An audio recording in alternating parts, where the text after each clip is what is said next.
Hey everyone, welcome back to the channel. Today I'll show you how to use Network Link Conditioner on Mac. This tool helps you simulate slow internet, packet loss, and unstable connections, which is super useful for developers, testers, and even content creators. By the end of this video, you'll know how to install it, configure it, and test it on a website. Let's get started.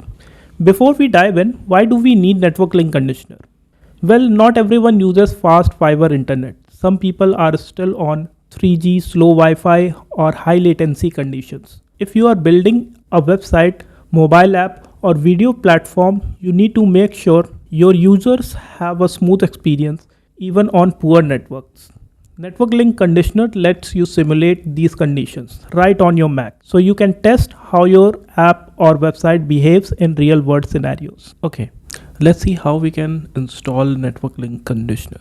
So firstly, let's go to our browser and search for Network Link Conditioner, and then I will select the very first option here, and when you scroll down you will see this download for Apple developers. So let's open this, and here you need to sign in with your Apple ID. If you do not have one, you can create a new account as well. So I will sign in.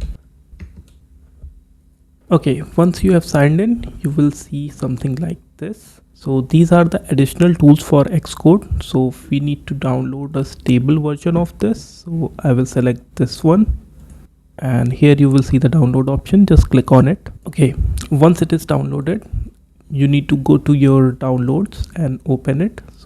And once you open it, you will see a page like this.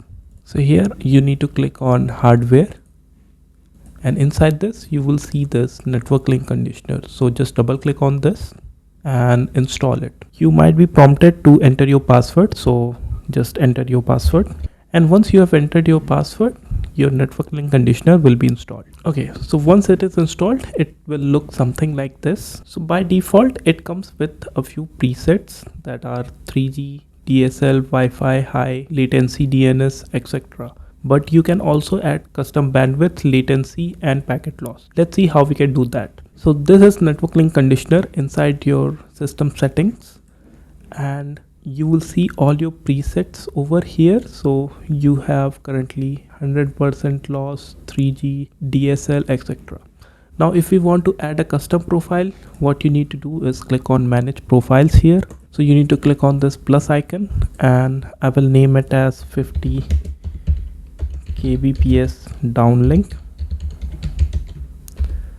and I will restrict the downlink bandwidth to 50 kbps.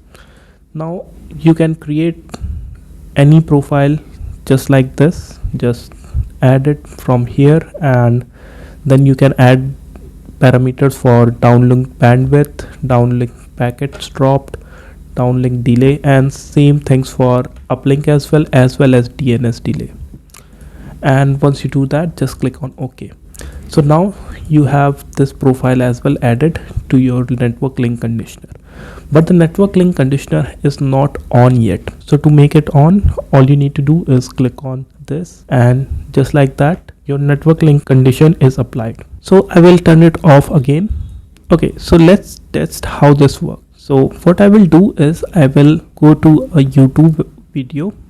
I will play that video in full resolution, and then I will restrict my bandwidth and see if the video buffers or what happens. So let's do that. I will go back to my browser and I will go to YouTube.